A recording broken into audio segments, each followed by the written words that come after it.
The Pteranodons in ARK are much easier to tame and breed than the other flying dinos, and can spawn on the starting beach of the island, which makes them ideal for early and mid-game. Because they can dive an enemy and then fly out of range, the Pteros have a huge advantage over land dinosaurs. A small group of them can take out a Triceratops or Brontosaurus their level. I'm playing on an unofficial server with increased mating and maturing speeds, but the mutation rates are the same. This setup is a little expensive, but I feel like these birds are so OP that they deserve a nice stable. I've bred several generations now and wanted to show you the simple breeding process and how to build the stable I used to make our fleet.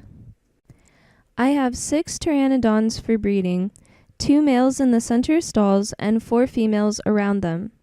Because their mating distance is so high, all the females can be bred to either of the males, making them very easy to micromanage. I alternate between 2 phases to make my super dinos. In phase 1, all of the females and 1 male are identical in stats and color. The other male has 0 mutations on both sides. He is the key to creating higher stats, and we never switch him out. We will breed him with the females until we get a new mutated male. Female offspring won't mutate when the mother has over 20 mutations. You can easily check if a male is mutated by clicking Show Ancestors. It will say 1 out of 20 on the paternal side. Offspring I don't want can be walked outside and turned loose or unclaimed. When you get the mutated male, check what stat has increased. I got increased oxygen, which I will keep, but you probably wouldn't want to if you are on an official server, because the dino level cap is 450 there and you don't want to waste your levels. To replace the high male, have the baby follow you into his pen, tell it to stay, and ride the old one out. If you forget to put the dino on passive stance, he may fly around erratically in his pen. This is why I built a stable with roof and doors, even though it's not technically necessary. I also disable wandering when I am not rendering them, so that they don't teleport through the walls. In the second phase of breeding, I mate the females with the new mutated male until all the birds are identical again. The offspring have a 70% chance of inheriting the highest value for each stat, so this phase does not take long. If you don't actively select the colors you like, your line will always end up looking like the original unmutated male, so take the time to breed in new colors when you get them. You can repeat this process as many times as you want. Now I will show you how to build it. I am starting with a floor that is 5 by 7 foundations.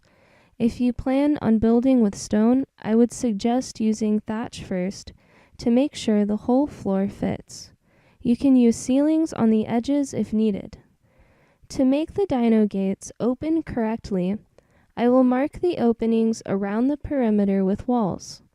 The doors will swing the direction you are facing, so we will need to be on the inside of the building looking out. Don't rush when placing the gates, as they are expensive to replace.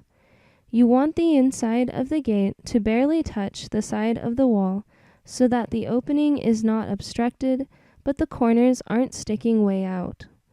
Try to make the bottom of the gate line up with the bottom of your screen, so it is as straight as possible. This is the most difficult part of the whole build, so be patient with it. If you place the gates from the outside of the building, the doors will open into the stall. I did this in my survival world because I didn't plan very well. Next, we create the 6 stalls. Make the walls at least 2 high and add the ceiling. You could have another set of stalls up here filled with more females if you wanted. Add a wall at the front of each stall.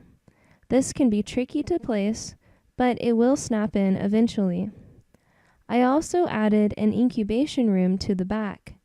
I used campfires in my survival world, but the air conditioners will fit in here as well. Make sure you have a feeding trough or 2, and keep it stocked with raw meat. The dinos eat a lot of food as they mature, and we don't want them to starve. Overall, I'd give ARK an 8 out of Minecraft. The dinosaurs are awesome, but the bugs are many, and the official servers have way too many time walls. A huge thank you to our new subscribers.